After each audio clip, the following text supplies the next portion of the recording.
नमस्कार, मैं अमर खान। कैसे हैं आप सब? मुझे उम्मीद है आप और आपका परिवार खुश होगा और तंदुरुस्त होगा। मैं हमेशा भगवान से और खुदा से दुआ करता हूं कि आप खुश रहें, तंदुरुस्त रहें और देश की तरक्की में अपना योगदान देते रहें। आज हम बात करते हैं नितेश राणे की। जी हां, महाराष्ट्र के पूर्व मुख्यमंत्री नारायण राणे के सुपुत्र हैं नितेश राणे। कल मैंने इनके बारे में एक शॉर्ट वीडियो डाला था, उसमें कुछ कमेंट्स आए थे। क्योंकि शॉर्ट्स वीडियो था तो उसमें ज्यादा बात इनके बारे में मैं कर नहीं पाया। आज ये थोड़ा सा बड़ा वीडियो है तो मैं नितेश राणे के बारे में कुछ बातें आपसे करना चाहता हूं। नितेश राणे जब कांग्रेस में थे, क्योंकि इनका पूरा परिवार कांग्रेस में ही रहा है, नारायण राणे शुरू से ही कांग्रेस में रहे, अब आके उन्होंने पार्टी को बदल लिया है। जब ये कांग्रेस में थे तो इन्होंने एक अभियान चलाया था महाराष्ट्र के अंदर, गुजराती मुक्त अभियान। जी हां, जो आदमी नरेंद्र मोदी जी की, माननीय प्रधानमंत्री नरेंद्र मोदी जी की बुराई करता था वो इनको बहुत अच्छा लगता था, और जो उनकी तारीफ करता था ये कहते थे कि उसको महाराष्ट्र से, खास तौर से मुंबई से बाहर भेज दो, मुझे मुंबई को गुजराती मुक्त मुंबई बनाना है।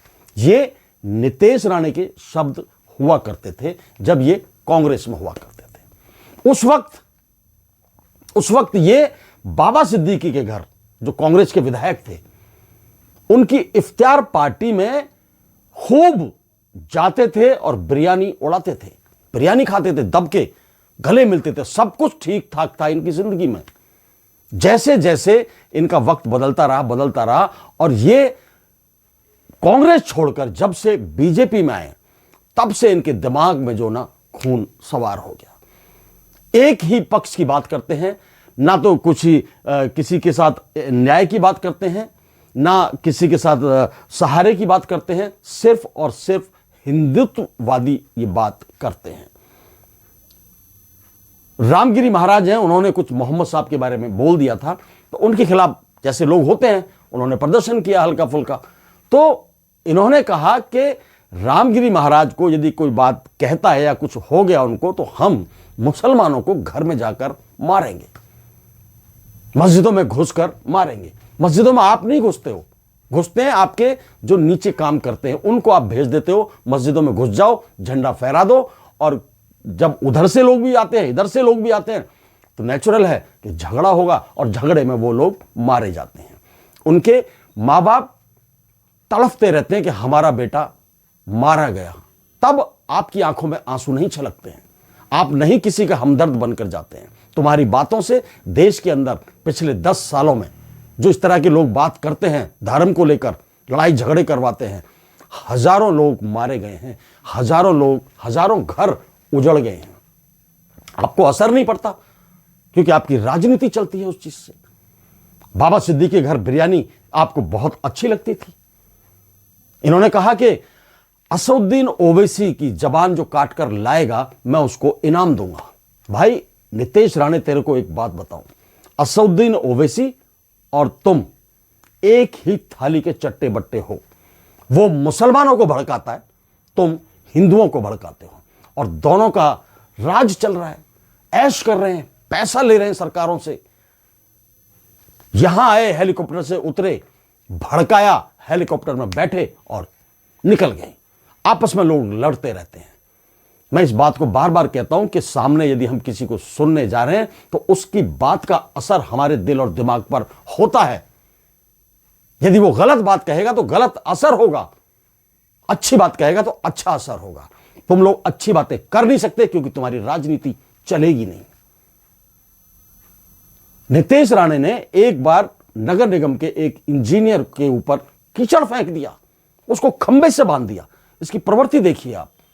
किसी से हमें अपनी बात मनवानी है तो हम इस तरह से मनवाएंगे, वो भी सरकारी अफसर से। उसके ऊपर अपने समर्थकों से लात, घूंसे, थप्पड़ तक मरवाए थे इस आदमी ने। और ये हर जगह जाता है तो कहता है मैं हिंदुओं का समर्थक हूं, मैं हिंदुत्ववादी हूं, मैं हिंदू धर्म के लिए लड़ता हूं। कैसे लड़ता है तू हिंदू धर्म के लिए? नहीं लड़ता। हजारों लाखों हिंदू बेरोजगार घूम रहे हैं, ठंड से मर रहे हैं, भूखे मर रहे हैं। हिंदू बेटियां बलात्कार का शिकार हो रही हैं, उनकी तरफ तुम आंख उठाकर नहीं देखते हो, मंच से बकवास करते हो और चले जाते हो। उसका असर जो पीछे होता है, उस असर से तुम्हें कोई फर्क नहीं पड़ता है। तुम्हारे जैसे असदुद्दीन ओवैसी जैसे लोग, वो मुसलमानों को भड़काता है, तुम हिंदुओं को भड़काते हो, और जब दोनों लड़ते हैं तो तुम मजे लेते हो, मजे लेते हो। तुम बर्बाद करने पर तुले हुए हो देश को। अभी अभी इन्होंने एक बहुत ही खतरनाक भाषण दिया है। इन्होंने कहा है कि केरल के अंदर आतंकी रहते हैं, आतंकवादी, आतंकियों का राज्य है, वो आतंकवादियों का राज्य है। प्रियंका गांधी और राहुल गांधी इसलिए लगातार वहां से जीतते चले आ रहे हैं, क्योंकि आतंकवादी इनको वोट करते हैं। पूरे केरल को इन्होंने आतंकवादी बताया है, आतंक राज्य बताया है केरल को। अब आप लगाइए अंदाजा कितनी घृणित भाषा इसने बोली है। केरल हमारे देश का राज्य नहीं है क्या? केरल के अंदर हिंदू नहीं रहते हैं क्या? केरल के अंदर अच्छे मुसलमान नहीं रहते हैं क्या? अच्छे और बुरे दोनों मिल जाएंगे आपको, हर जगह मिल जाएंगे। अरे बुद्धू इंसान, राहुल गांधी यूपी से भी चुनाव लड़ा, जीत गया। वो रायबरेली से, बड़े अच्छे मार्जिन से रायबरेली से जीता है। इसका मतलब जो रायबरेली के लोगों ने इसको, राहुल गांधी को वोट दिया है, वो तेरी नजर में आतंकवादी हैं भाई। आतंकवादी कहता है तू उनको। कभी चेहरा अपना आईने में जाकर देखना और पूछना कि मैं जो बात करता हूं क्या अच्छी बात है। उस आईने में से आवाज आएगी कि तू गलत, देश के अंदर नफरत फैला रहा है, देश को बर्बाद करने की तरफ अग्रसर हो रहा है। अमेठी से भी राहुल गांधी ने चुनाव जीता है, और बहुत सारी पार्टियां, बहुत सारे लोग हैं यूपी और पूरे देश के राज्यों के जिन्होंने कांग्रेस को वोट दिया है, समाजवादी पार्टी को वोट दिया है, और बहुत सारी पार्टियां उनको वोट दिया है। क्या वो सब आतंकवादी हैं तेरी नजर में? तू बड़ा सच्चा देशभक्त है। तूने किया क्या आज तक देश के लिए? तू अपने काम गिना दे। तू देश हित में कुछ भी गिना देगा, मैं तुझे मान जाऊंगा। कुछ नहीं किया होगा, तूने भड़काया होगा सिर्फ लोगों को, गरीब लोगों को, वो भी गरीब लोग जो आके बैठ जाते हैं, जिनको 500-500 रुपए देकर तुम भेज देते हो अपने एजेंडे पूरे करने के लिए। यह एजेंडा, गलत एजेंडा क्यों चला रहा है भाई? तेरे को क्या मिल जाएगा? किसी का घर उजड़ जाएगा तो, किसी का बेटा मर जाएगा तो, किसी मस्जिद में जाकर यदि झंडा फहराना तो तुम खुद चला जा, एक बार जा तो। तुम्हारे कहने से लोग मस्जिदों के अंदर घुसे, झंडे फहराए, लोगों के घरों में घुसे, झंडे फहराए। मारे भी तो गए ना, मारे भी तो गए भाई वो। तुम क्यों नहीं मरते हो एक बार जाके? मैं असदुद्दीन ओवैसी से भी इस बात को कहता हूं कि तुम मुसलमानों को भड़काते हो और मुसलमान तुम्हारी बातों में आकर उल जलूल हरकत करते हैं और मारे जाते हैं। तुम क्यों नहीं मरते हो? तुम एक दिन, किसी दिन मर के तो दिखाओ लोगों को कि मैं मर गया देश के लिए, मैं मर गया धर्म के लिए। यह जो गरीब लोग हैं, जो रोजगार के लिए भटक रहे हैं, जो शिक्षा के लिए भटक रहे हैं, वो तुम्हारा निशाना है कि ये आगे ना बढ़ जाए, ये समझदार ना हो जाए, ये पढ़ ना जाए, ये लिख ना जाए। कमाल की बात है, छोटी सी उम्र, 42 साल का है तू। आई नीतीश राणे, अभी बाप के दम पर तू बना है, अपना तो कुछ नहीं किया तूने, और जब भी निकला है, जैसे ही घर से बाहर निकला है, आग फैलानी शुरू कर दी तूने। 2019 में तेरे को क्या हो गया है? जब से बीजेपी तूने ज्वाइन किया तब से तू पागल हो गया। तेरे को कुछ नजर नहीं आता, देश के लोग नजर नहीं आते, देश में जो काम कर रहे हैं, देश के लिए जो मर रहे हैं, जी रहे हैं, वो लोग नजर नहीं आते। किसी राज्य में, कोई राज्य तेरे को आतंकवादी राज्य नजर आता है? ये कौन सी मतलब राजनीति है?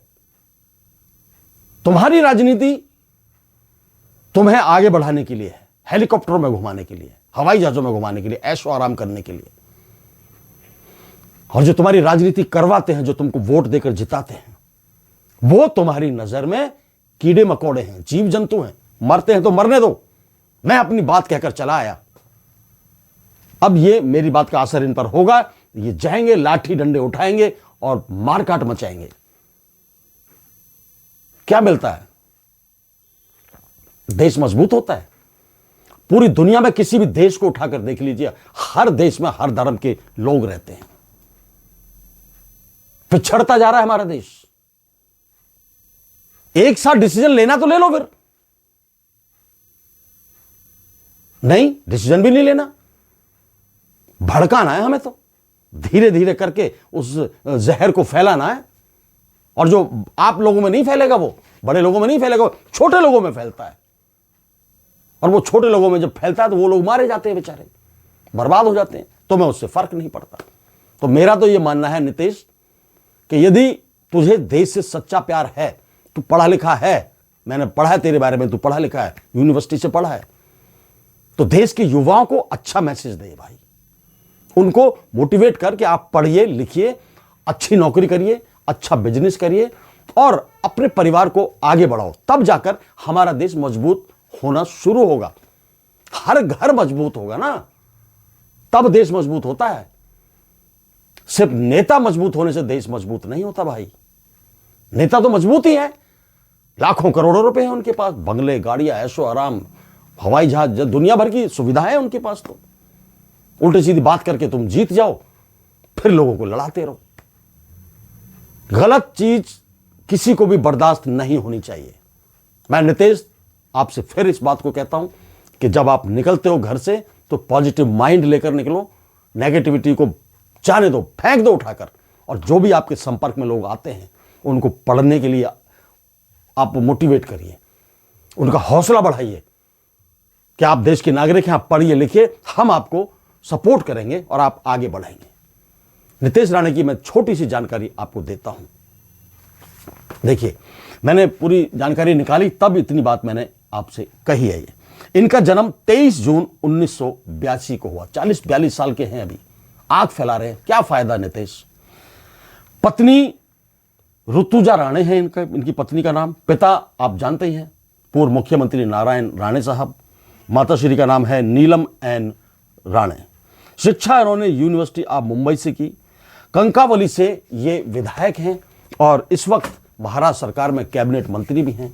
आप अपने पद का दुरुपयोग ना करें, सदुपयोग करें, लोगों को अच्छा मैसेज दें, लोग मोटिवेट हों, अच्छे रास्ते पर चलें, प्यार के रास्ते पर चलें। लड़कर हमेशा मौत ही सामने आती है, लड़कर हमेशा बर्बादी ही सामने आती है, लड़कर हमेशा आदमी उजड़ना, घर उजड़ते हैं, घर उजड़ते हैं, बसते नहीं हैं। लड़ाने की भाषा मत बोलिए, आप हमेशा पॉजिटिव बोलने की कोशिश करिए ताकि देश के लोग आपको अच्छा नेता माने, बड़ा भाई माने, छोटा भाई माने और आपकी तारीफ करें। जय हिंद, जय भारत, नमस्कार।